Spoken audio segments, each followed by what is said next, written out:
Moodle Course Administration Spoken Tutorial to Loi Swagatam. A tutorial Ami Hikim Moodle Course Administration, Course Setup Activities Aru Resources. A tutorial to record Koribolo Bebohar Kora Hoise, Ubuntu Linux OS 16.04, Apache MariaDB Aru PHP Poa Hoise Zem 5.6.30 Dara, Moodle 3.3 Aru Firefox Web Browser. Apuni nijor pasondor jikunu web browser bebohar koribo pare. Tothapi Internet Explorer obagya koribo lagibo jihetu I kisu display bihongoti ghotai. এই টিউটোৰিয়েলে ধৰে যে আপোনাৰ site এডমিনিষ্ট্ৰেটৰে এটা Moodle website setup কৰিলে আৰু আপোনাক এজন শিক্ষক হিচাপে পঞ্জীয়ন কৰিছে। এই টিউটোৰিয়েলৰ শিক্ষাৰ্থীৰ Moodleত এটা টিচাৰ লগইন থাকিব লাগিব। এডমিনিষ্ট্ৰেটৰে তেওঁলোকক অতি কমেও এটা কোৰ্সত নিয়োগ কৰিব লাগিব। তেওঁলোকৰ সংগত কোৰ্সৰ বাবে কিছু কোৰ্স মেটেৰিয়েল আপলোড কৰিব লাগিব। যদি নাই অনুগ্ৰহ কৰি এই ৱেবসাইটত সংগত Moodle টিউটোৰিয়েল চাওক। ব্ৰাউজাৰলৈ যাওক আৰু আপোনাৰ Moodle সাইটটো খোলক। আপোনাৰ শিক্ষকৰ ইউজাৰ নেম আৰু পাছৱৰ্ড সবিশেষ ব্যৱহাৰ কৰি লগইন কৰক। মই ইতিমধ্যে শিক্ষক ৰেবেকা ৰেইমন হিচাপে লগইন কৰিছো। আমি এতিয়া শিক্ষকৰ ডেশবৰ্ডত আছো। বাওঁফালে নেভিগেশ্যন মেনুত My Coursesৰ ভিতৰত ক্যালকুলাস মন কৰক। মনত ৰাখিব আপুনি এজন শিক্ষক বা ষ্টুডেন্ট হিচাপে নিয়োজিত হোৱা সকলো কোৰ্স ইয়াত তালিকাভুক্ত হ'ব। ক্যালকুলাস কোৰ্স ক্লিক কৰক। আমি আগৰ টিউটোৰিয়েলত কোৰ্স টপিকস আৰু সামেৰিজ আপডেট কৰিছিলো। যদি আপুনি তেনে নকৰে আগৰ টিউটোৰিয়েলৰ অনুশীলনী চাওক। আমি এতিয়া কিছু দৰকাৰী কোৰ্স সেটিংছৰ বিষয়ে শিকিম। সেকশনৰ ওপৰত সোঁফালে গিয়াৰ আইকনত ক্লিক কৰক। এডিট সেটিংস ক্লিক কৰক। তেতিয়া সোঁফালে এক্সপান্ড অল ক্লিক কৰক। সকলো সেকশনক প্ৰসাৰিত কৰিবলৈ। ইয়াত দেখা সেটিংছক এই কোৰ্স বনাওতে এডমিনিষ্ট্ৰেটৰে সূচিত কৰিছিল। জেনাৰেল সেকশনত আমাৰ কোৰ্স ফুল নেম আছে। এই নামটো কোৰ্স পেজৰ শীৰ্ষত দৰ্শিত হয়।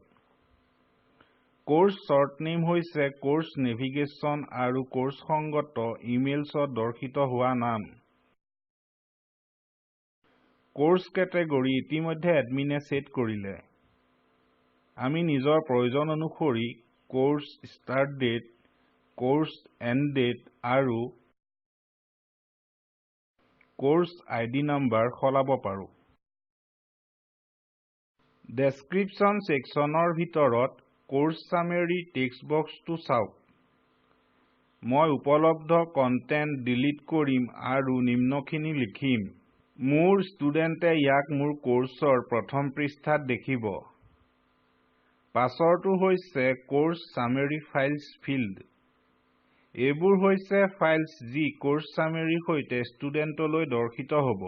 ডিফল্টভাৱে কোৰ্স সামেৰি ফাইলছ হিচাপে মাত্ৰ JPG, GIF আৰু PNG ফাইল টাইপছ অনুমতি দিয়া হয়।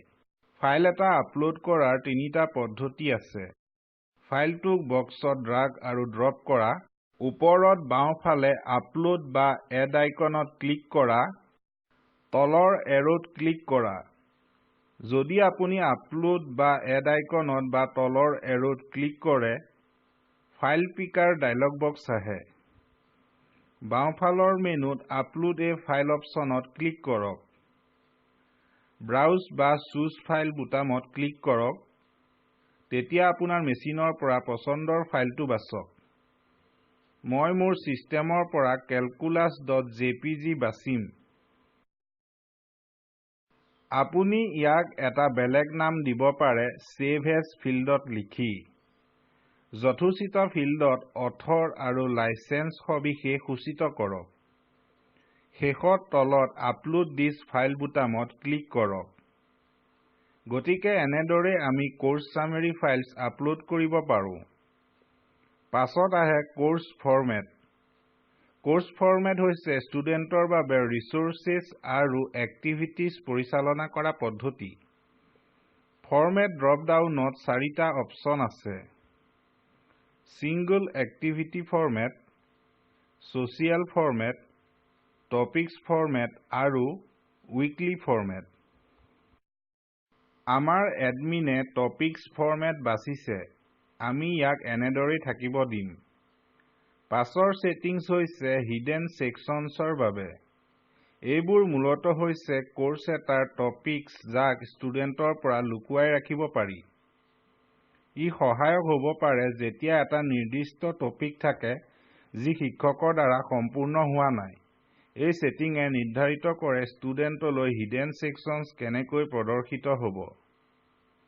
এই অপচনক বাছিলে কন্টেন্টটো ষ্টুডেণ্টলৈ পতিত ফৰ্মত দৰ্শিত হ'ব। এই অপচনক বাছিলে কন্টেন্টটো ষ্টুডেণ্টৰ পৰা লুকাই থাকিব। আমি এতিয়াৰ বাবে ইয়াক এনেদৰে থাকিব দিম।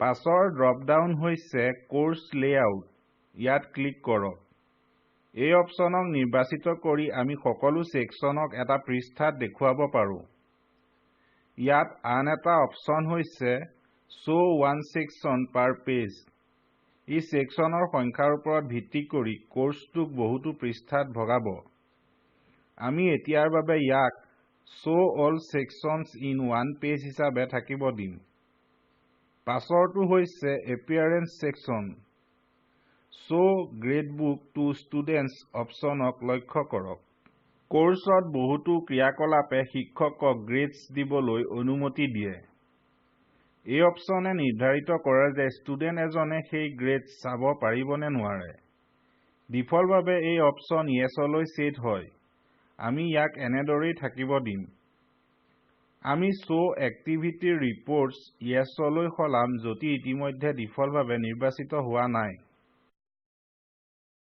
ই নিশ্চিত কৰিব যে ষ্টুডেণ্ট এজনে তেওঁৰ বা তাইৰ প্ৰফাইল পেজৰ পৰা এক্টিভিটি ৰিপৰ্ট চাব পাৰে আমি এই কোৰ্সৰ বাবে আপলোড কৰিব পৰা ফাইলৰ সৰ্বাধিক সাইজক সেট কৰিব পাৰো ফাইলছ আপলোড কৰিব পাৰি এডিশনেল মেটেৰিয়েলছ এছাইনমেণ্টছ ইত্যাদিৰ বাবে আমাৰ এডমিনে ইয়াক 128 MB লৈ সেট কৰিছে যি হৈছে ফাইলৰ সৰ্বাধিক সাইজ আহক সাইজক এনেদৰে ৰাখো আমি আন সকলো সেটিংস সিহঁতৰ ডিফল্ট মানত থাকিব দিম তললৈ স্ক্ৰল কৰক আৰু সেভ এণ্ড ডিসপ্লে বুটামত ক্লিক কৰক আমাক কোৰ্স পৃষ্ঠাটোলৈ অনা হল টপিক নামৰ ওপৰত এনাউন্সমেন্টছ লিংক লক্ষ্য কৰক ষ্টুডেণ্টক বাধ্যতামূলক তথ্য সৰ্বশেষ খবৰ ঘোষণা ইত্যাদি সম্পৰ্কে জানিবলৈ দিব পৃষ্ঠাটোৰ ওপৰত সোঁফালে গিয়াৰ আইকনত ক্লিক কৰক আৰু তেতিয়া টাৰ্ন এডিটিং অন নোট কোৰ্সত কোনো পৰিৱৰ্তন কৰিবলৈ আপুনি এডিটিং অন আৰম্ভ কৰিব লাগিব এতিয়া এনাউন্সমেন্টছৰ সোঁফালে এডিট আৰু পাছত এডিট সেটিংস ক্লিক কৰক আৰু ডেসক্ৰিপশ্যনত মই নিম্ন টেক্সট লিখিম please check the announcements regularly display description on course page check কৰক ই লিংকৰ ঠিক তলতে বিৱৰণক দেখুৱাব আন সকলো সেটিংস তেনেদৰেই এৰক তললৈ স্ক্ৰল কৰক আৰু Save and Return to Course বুটামত ক্লিক কৰক আমি কোৰ্স পৃষ্ঠাটোলৈ ঘূৰি আহিলো অধিক এনাউন্সমেন্টছ যোগ কৰিবলৈ এনাউন্সমেন্টছ টাইটেলত ক্লিক কৰক এতিয়া Add a new topic বুটামত ক্লিক কৰক Subject Minimum Requirements হিচাপে লিখক বাৰ্তাটো লিখক This course requires you to submit a minimum of 3 assignments and attempt 5 quizzes to pass. মন কৰক যে চেকবক্স ডিসকাশন সাবস্ক্ৰিপশ্যন চেক কৰা হৈছে আৰু এডিট কৰিব নোৱাৰি ইয়াৰ কাৰণ হৈছে কোৰ্সত নিয়োজিত হোৱা প্ৰত্যেককে ইয়াক বাধ্যতামূলকভাৱে সাবস্ক্ৰাইব কৰিছে পাছৰটো হৈছে attachments আপুনি ইয়াত সংগত ফাইলছ ড্ৰাগ আৰু ড্ৰপ বা আপলোড কৰিব পাৰে। যদি আপুনি ঘোষণাসমূহ ফৰামৰ শীৰ্ষত দৰ্শিত হোৱাটো বিচাৰিছে, পিনড চেকবক্সত ক্লিক কৰক। মই ইয়াত টিক কৰিম। লগতে পাছৰ চেকবক্সটো টিক কৰক। ই লগে লগে এই ফৰামক ছাবস্ক্ৰাইব কৰা সকলোলৈ এটা নটিফিকেশ্যন পঠাব। পাছৰ ছেকশ্যন ডিছপ্লে পিৰিয়ড প্ৰসাৰিত কৰক। ইয়াত এই ছেটিংছে নিৰ্ধাৰিত কৰে এই ফৰাম পোষ্টটো এটা তাৰিখৰ সীমাত দৰ্শিত হ'ব নে নাই। ডিফল্টভাৱে এইবোৰ নিষ্ক্ৰিয় হয়। ই বুজায় পোষ্টসমূহ সদায় দৰ্শিত হৈ থাকিব।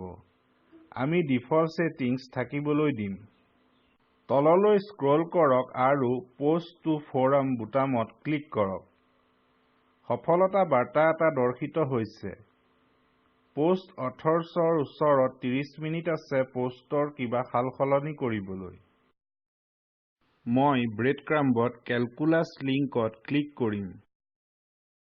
মই এতিয়া এই ছেকশ্যনত বিতংকৈ চিলেবাছৰ সৈতে পৃষ্ঠা এটা যোগ কৰিম। জেনেৰেল ছেকশ্যনৰ সোঁফালে তলত এড এন এক্টিভিটি অৰ ৰিচোৰ্চ লিংকত ক্লিক কৰক। ৰিচোৰ্চসমূহৰ তালিকাৰ পৰা পেজ বাছক। আপুনি পছন্দ কৰাৰ সময়ত ইয়াত প্ৰদৰ্শিত এই কাৰ্যকলাপৰ বিৱৰণক পঢ়ক। তেতিয়া তলত এড বুটামত ক্লিক কৰক। আমাক এটা নতুন পৃষ্ঠালৈ অনা হ'ল। নেম ফিল্ডত লিখক ডিটেইলড চিলেবাছ। মই ডেছক্ৰিপশ্যন টেক্সটবক্সক খালী এৰিম কাৰণ টাইটলটো হৈছে স্ব-ব্যাখ্যামূলক। মই পেজ কণ্টেণ্ট টেক্সটবক্সত এই কেলকুলাছ কোৰ্ছৰ বিতংকৈ চিলেবাছ ভৰাম। এই কণ্টেণ্ট টিউটৰিয়েলৰ কোড ফাইলছ লিংকত উপলব্ধ। আপুনি ইয়াক ডাউনলোড কৰি অভ্যাস কৰোঁতে ব্যৱহাৰ কৰিব পাৰে। তললৈ স্ক্ৰল কৰক আৰু save and return to course বুটামত ক্লিক কৰক। আমি কোৰ্ছ পৃষ্ঠাটোলৈ পুনৰ আহিলো। আমি এতিয়া আমাৰ একাউণ্টৰ পৰা লগ আউট কৰিম। তাক কৰিবলৈ ওপৰত সোঁফালে ইউজাৰ আইকনত ক্লিক কৰক। এতিয়া লগ আউট অপশ্যন বাছক। মই আপোনাক দেখুৱাম ষ্টুডেণ্ট এজনলৈ এই পৃষ্ঠাটো কেনেকৈ দৰ্শিত হ'ব। আমাৰ লগত এটা ষ্টুডেণ্ট আইডি প্ৰিয়া সিনহা আছে। এই ষ্টুডেণ্টক লগতে এডমিনে কেলকুলাছ কোৰ্ছত নিয়োগ কৰিছে। মই ষ্টুডেণ্ট প্ৰিয়া সিনহা হিচাপে লগইন কৰিছো। এতিয়া মই বাওঁফালে কেলকুলাছ ক্লিক কৰিম। ষ্টুডেণ্ট এজনে এই পৃষ্ঠাটো এনেদৰে দেখিব। মন কৰিব পৃষ্ঠাটোৰ ওপৰত সোঁফালে কোনো গিয়েৰ আইকন নাই। কাৰণ ষ্টুডেণ্টে কোৰ্ছৰ কোনো অংশক এডিট কৰিব নোৱাৰে। আমি এতিয়া ষ্টুডেণ্ট আইডিৰ পৰা লগ আউট কৰিম। ইয়াৰ সৈতে আমি এই টিউটৰিয়েলৰ শেষ পালোহি। আহক মূলভাৱ চাওঁ। এই টিউটৰিয়েলত আমি শিকিলো Moodleত কোৰ্ছ এডমিনিষ্ট্ৰেশ্যন, কোৰ্ছ এটাত এক্টিভিটিজ আৰু ৰিচোৰ্চেছ। আপোনাৰ বাবে এটা সৰু অনুশীলনী হৈছে কোৰ্ছৰ ফলাফল বৰ্ণনাসহ এটা নতুন পৃষ্ঠাৰ ৰিচোৰ্চ যোগ কৰক। সবিশেষৰ বাবে এই টিউটৰিয়েলত এছাইনমেণ্ট লিংক চাওক। তলৰ লিংকৰ ভিডিঅ'টোৱে স্পোকেন টিউটৰিয়েল প্ৰকল্পৰ মূল ভাৱ দৰ্শায়। অনুগ্ৰহ কৰি ইয়াক ডাউনলোড কৰি চাওক। স্পোকেন টিউটৰিয়েল প্ৰকল্পৰ দলে কৰ্মশালা পাতে আৰু প্ৰমাণপত্ৰ দিয়ে। অধিক তথ্যৰ বাবে অনুগ্ৰহ কৰি আমালৈ লিখক। সময়ৰ লগত আপোনাৰ প্ৰশ্ন এই ফৰামত পোষ্ট কৰক। স্পোকেন টিউটৰিয়েল প্ৰকল্প NMEICT MHRD ভাৰত চৰকাৰৰ দ্বাৰা সমৰ্থিত। এই মিছনৰ বিষয়ে অধিক তথ্য এই লিংকত উপলব্ধ। মই মৌচুম হাজৰিকাই আপোনালোকৰ পৰা বিদায় লৈছো। সংযোগ কৰাৰ বাবে ধন্যবাদ।